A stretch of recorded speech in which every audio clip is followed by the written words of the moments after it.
જય સ્વામિનારાયણ, જય શ્રી કૃષ્ણ। તમે ઢોસા તો ખાધા જ હશે। આજે ઢોસાનું નવું વર્ઝન છે। ઢોસાના બોલ બનાવવાના છીએ। તો એમાં સૌપ્રથમ ઢોસાનું ખીરું છે। તો એમાં મેં 3 વાટકી ચોખા લીધા છે અને 1 વાટકી અડદની દાળ લીધી છે અને એને 7 કલાક સુધી પલાળી દીધું છે। એટલે એ પલાળી પછી પીસી નાખવાનું છે। બાફેલા બટેકા લીધા છે, સૂકો મરી મસાલા છે બધા રેગ્યુલર, અને આદુ મરચાંની પેસ્ટ છે, લીમડો છે, લીંબુ છે, કોથમીર છે, ખાંડ છે અને સોડાખા છે અને તલ છે, અને વઘાર માટે તેલ 2 ચમચી જેટલું તેલ લીધું છે। તેલ આવી ગયું છે, એમાં રાઈ જીરું નાખ, લીમડો છે, હિંગ, આદુ મરચાંની પેસ્ટ,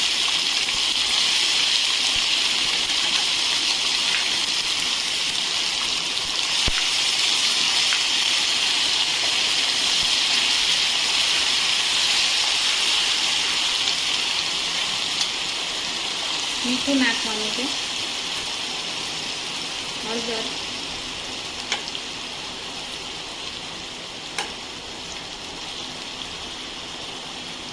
ખાંડ, ગરમ મસાલો,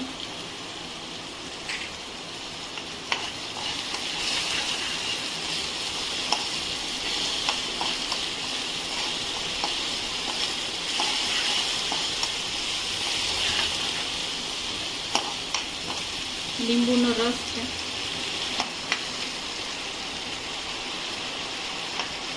બાફેલા બટેકા છે।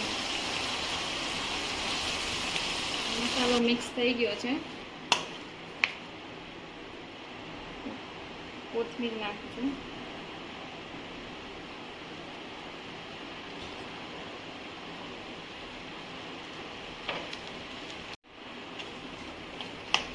ઢોસા બોલનો મસાલો થઈ ગયો છે। હવે મસાલા બોલનું ખીરું તૈયાર થઈ ગયું છે, ઠંડુ થઈ ગયું છે। તો હવે એના નાના નાના બોલ વાળવાના છે।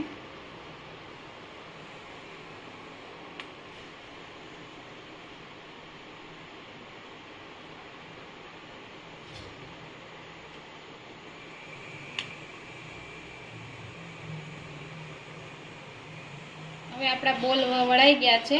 હવે આપણે ખીરું બનાવશું। ખીરુંમાં મીઠું નાખવાનું છે, થોડું પાણી ને થોડા સોડા નાખવાના છે।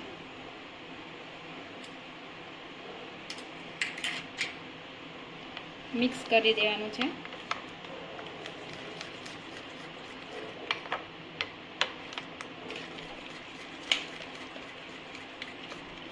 બસ ખીરું આટલું પતલું રાખવાનું છે। બનાવવા માટે જો લોઢી ગરમ થઈ ગઈ છે, તો એમાં સૌપ્રથમ તેલ લગાવીશ।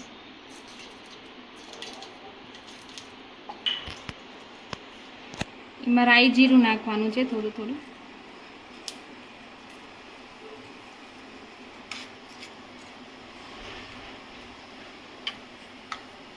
તલ નાખવાના છે,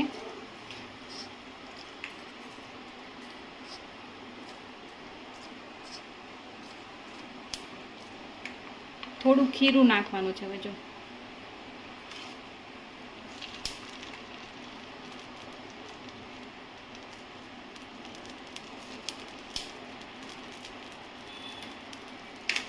એમાં બોલ નાખવાના છે,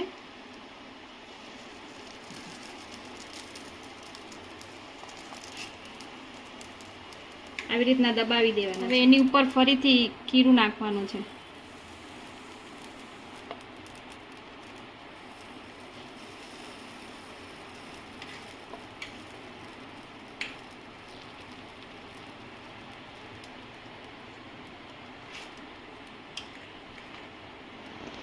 હવે આપણે એને 10 મિનિટ ધીમા ગેસે થવા દેવું પડશે।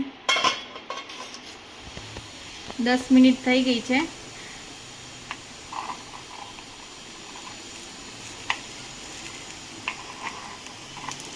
હવે આપણા બોલ થઈ ગયા છે।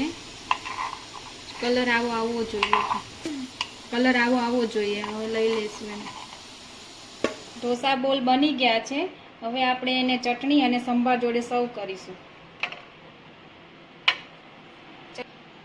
સિંગદાણાની ચટણીનો વિડીયો અમે આગળ બતાવેલો છે, તો તમે જોઈ શકો છો.